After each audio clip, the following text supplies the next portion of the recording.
Good afternoon, everybody. Welcome. I can see the passion around housing is getting infectious.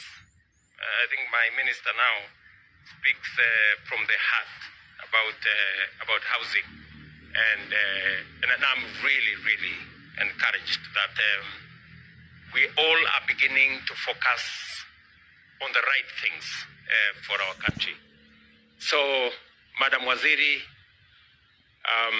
CSS present here, the Governor of Central Bank and your team, Mr. Chairman of Central Bank, IG and your team, the good people of the leaders of Nairobi, and stakeholders in this space. Good afternoon again. I am very happy to preside over this occasion. And I want to thank the Central Bank of Kenya for coming on board this police housing complex, a landmark project, and a shining example of what innovative and collaborative partnerships can achieve. This modern complex, comprising 210 fully furnished units, 200 two-bedroom and 10 three-bedroom apartments, will provide dignified, decent, and quality homes for police officers attached to the central bank. It marks a significant step towards and forwards in restoring the pride and dignity of our law enforcement officers by granting them access to living conditions befitting the noble role that they play. This project was born of an innovative memorandum of understanding between the Central Bank of Kenya and the National Police Service. Under this arrangement, CBK leased 4.1 acres of land from the National Police Service for 60 years to build this housing complex. In return, CBK committed to constructing the National Police Leadership Academy in Ngong, Kajiado County, a facility I had the honor of commissioning in December 2022, and which is now fully operational, training senior police officers. We were informed this morning that that institution is now the premier training institution for commanders of our National Police Service, as we equip them with skills and knowledge on how to better manage the security situation in our country. These two initiatives serve as a compelling proof of the impact of strategic reciprocal partnerships across government institutions in delivering lasting national value. I have had occasion to have conversations with prisons as a department, with other institutions of government, with the county government, as we look at how do we have land and space for us to do affordable housing. What this relationship between the police and CBK tells us is that it is possible for government to work together, different agencies, different departments, so that we can unlock value from the assets that we have. There is absolutely no reason why a government agency can hold on to land that they are not using appropriately if another agency of government can unlock the value from that land, and value that is shared between the two institutions. And therefore, I want to encourage more partnerships, more understanding between the different agencies of government. I remember, for example, in Kitale, the prisons gave us land upon which we are now doing affordable housing. I remember in Kisii, we are discussing with the prisons department. Just last week in Homa Bay, we are discussing with swapping land between prisons and other agencies so that we can develop a center of excellence in Tom Mboya University in Homa Bay, and many other areas that collaboration and partnership is unlocking huge opportunities for growth in our republic. The ripple effect of these projects are both far-reaching and impressive. During construction, the CBK housing complex created over 500 jobs daily, employing more than 1,000 Kenyans over a 2-year period.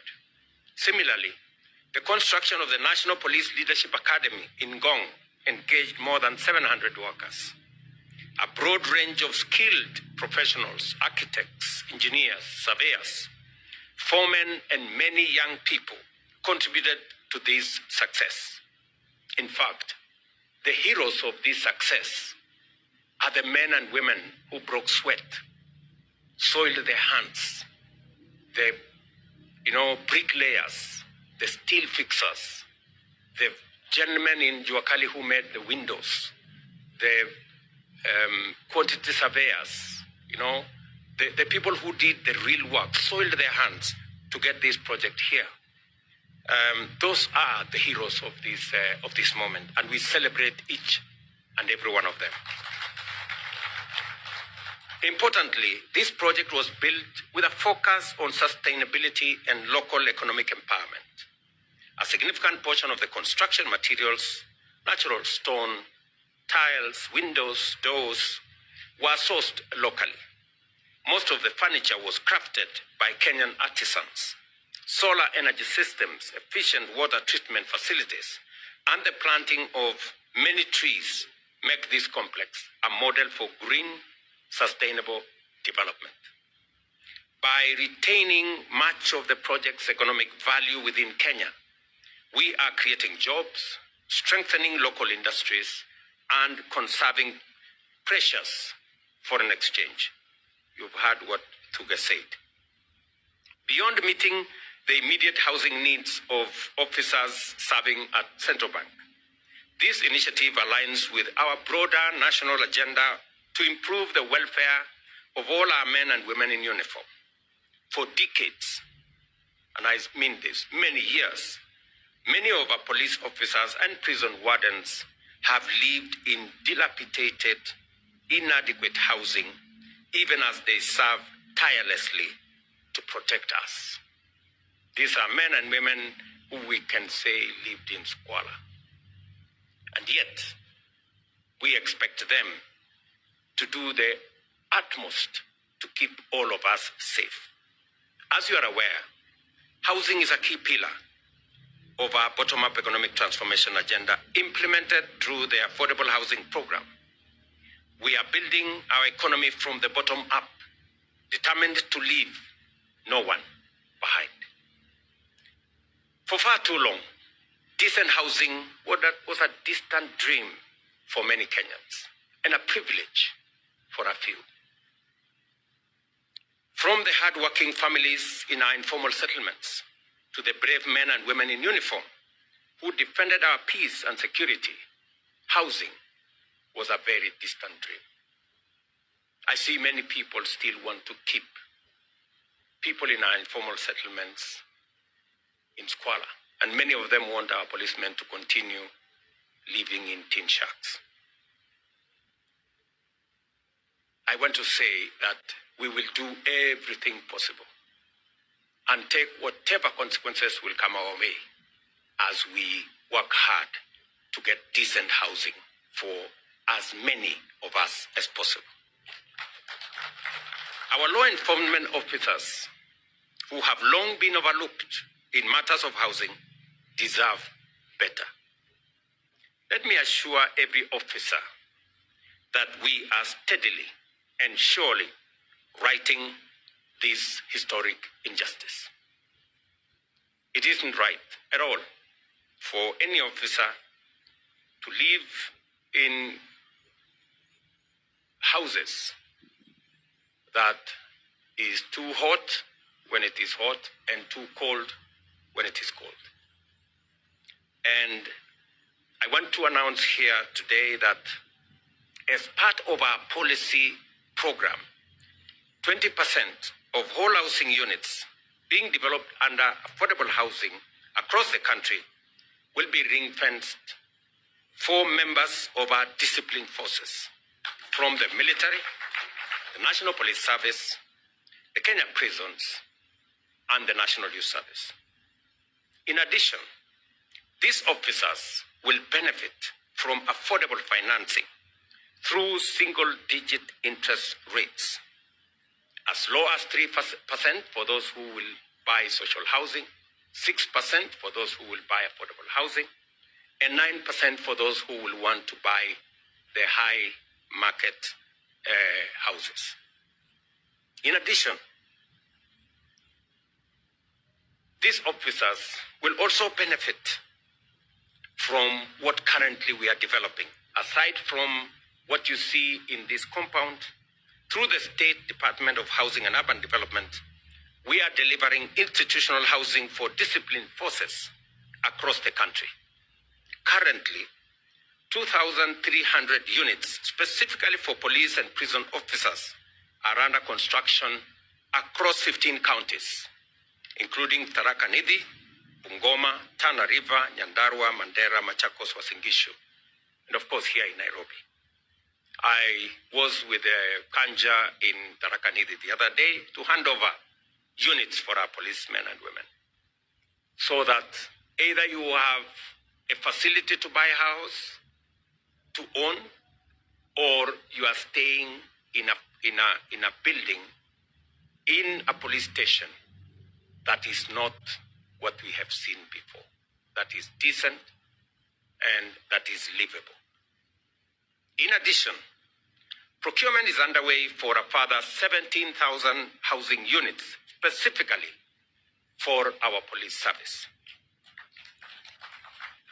For the Kenya Defence Forces, 3,000 housing units are already under construction, while an additional 10,000 units have recently been signed off, with construction set to commence this month. Planning is also underway for a further 10,000 housing units for our KDF personnel. As you all know, many of our men and women in uniform from KDF live in all manner of places, and sometimes it endangers them and undermines their ability to provide the most critical part of the security of our nation. And therefore, under this whole housing program, we are bringing them on board. And just for the record for all of us, all these houses will be paid for by whoever it is that will be benefiting from these houses. And therefore, the element of sustainability has been built into this program, so that the Affordable Housing Fund is not undermined in any way.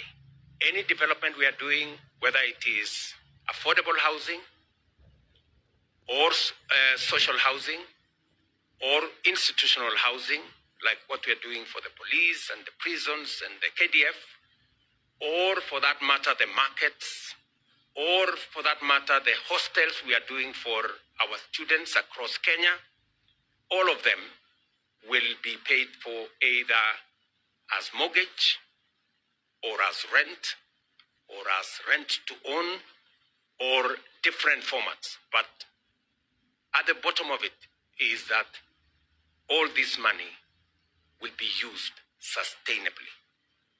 And I am very clear in my mind that that is what will change our nation. These investments aim to replace old, dilapidated structures with modern, livable housing, and in so doing, uplift the morale and effectiveness of our security personnel. I extend my heartfelt gratitude to the members of our disciplined forces for their unwavering sacrifice and steadfast contribution to nation building. You serve not only by upholding the law and ensuring that peace and order prevail, but also by dutifully contributing to the housing levy. Your dedication has not gone unnoticed, and your sacrifice is deeply valued as a vital pillar in our journey towards a stronger and more dignified Kenya. We recognize the unique sacrifices you make, and often serving far from your homes and families standing guard so that the nation may thrive. It is for this reason that we are committing to providing decent, permanent housing units such as the ones we unveil here today. They offer more than shelter. They provide the assurance that even when duty calls and sends you far away, your family will dwell in secure, dignified homes at peace and with a sense of belonging. Ladies and gentlemen, I must commend the Central Bank. I mean, surely, Chairman, Governor, and your team at the Central Bank, what you have done here is phenomenal to make sure that as our policemen and women help you provide security and secure our Central Bank and all its assets, you too have given back by making sure that they have this decent and dignified housing so that they can better serve you as they serve the nation. I must also commend Central Bank for their leadership in our financial sector. Mr. Governor and your team, I must say congratulations. You have led with a lot of focus. I know we continuously consult. I have told you where we should go, and you have been phenomenal. I know some of the time I have pushed you hard, but because you have a lot of experience, sometimes you have said no.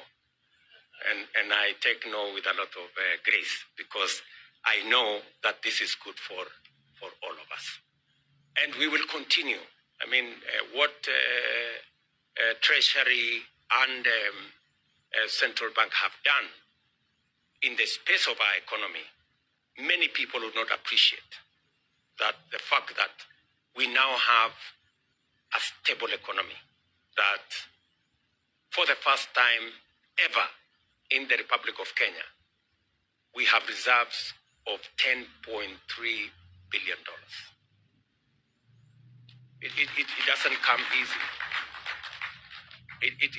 Again, for the first time for over a year, our exchange rate is stable and our inflation has been managed. I must commend the many people who have made this to happen. The farmers have really gone out of their way, because the biggest contributor to inflation is the cost of food. And the fact that our farmers have gone out of their way, and I speak as a farmer myself, they've gone out of their way to produce food for the nation. And it has helped significantly reduce inflation from what you had in 2022, 9.6%, to 3.8% this month. And many other actors, the people who have contributed working, you know, the community health promoters who have gone out of their way to make sure that something is happening around our health infrastructure. The many people in our construction sites, the masons, the carpenters, the steel fixers, many people don't appreciate those people who make the wheels of our economy turn. Those are the heroes. The farmers who wake up early, the people who work in all our sites, the people who wake up, go to work. Those are the people who turn the wheels of our economy and make us who we are. And they are, in my very honest opinion, the heroes of our nation. I know there are many Kenyans out there. Just over the last 1.5 years,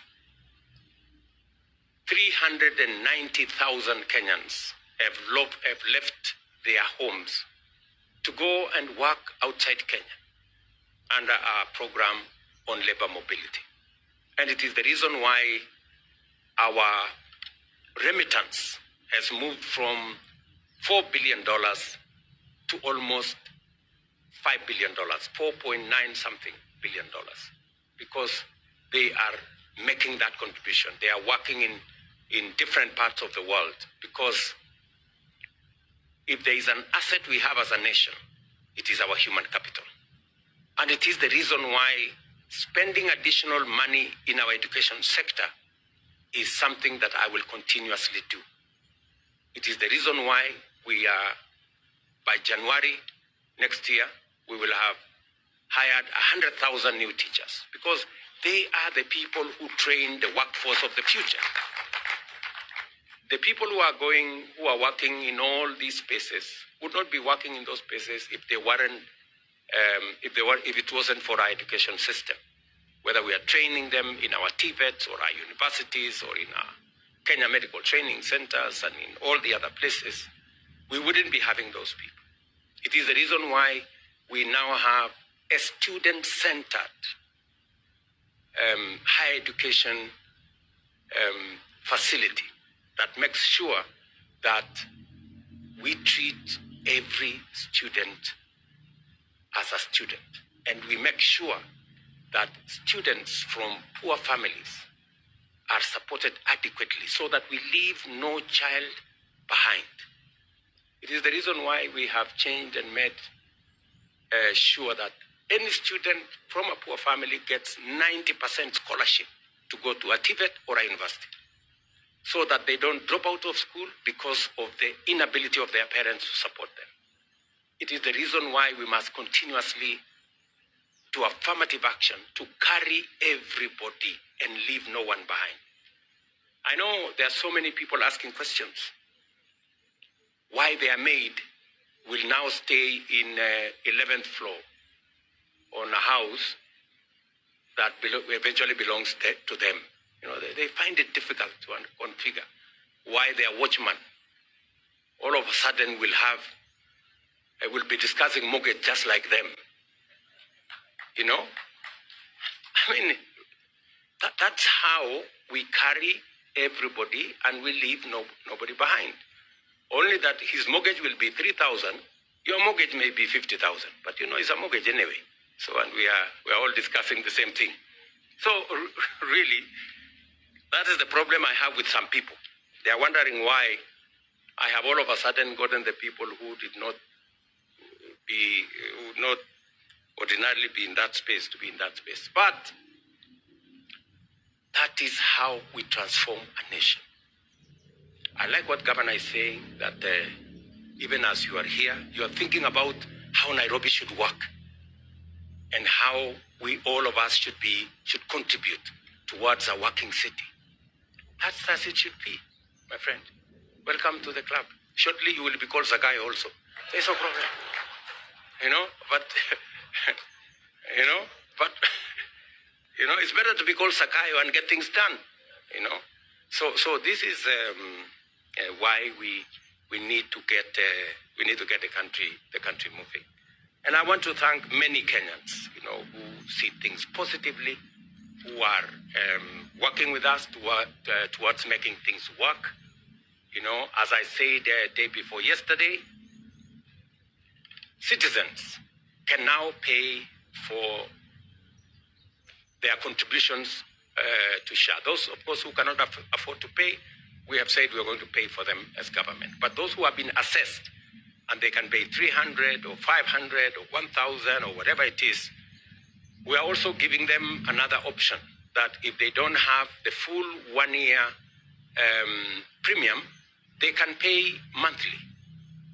You know, and now we've given them an exit. As I said the other day, you can now lipasha pole pole, you know, and you just need to go to *147# and you will travel the journey and you will be able to be covered. The good news is that today, every Kenyan has a chance to go to hospital, be served, be treated, and pay using this government-sponsored, all-of-society SHA program. And the testimonies are all over the place. People who would never imagine that they would have a surgery and not sell their land or their livestock or call a harambe, that now they can be paid for using this facility. 100,000, 300,000, 1 million. So we are transforming this nation. We've had a difficult patch, but that is what nations are made from. You know, you have to make the decisions that transform countries and nations. And those decisions are not necessarily easy or understood initially, but everybody comes around finally to know that this is good for Kenya. And especially because we all agreed that this is the direction we all should go. So, ladies and gentlemen, I don't want to belabor the point. I have said what I wanted to say. This is a beautiful moment for us as we celebrate this housing complex. And therefore, it is now my distinct honor and privilege to officially declare CBK Police Housing Complex officially open. And now, from July 1, we will have new occupants to this place. And I wish them well as they come here. Thank you very much, and God bless us.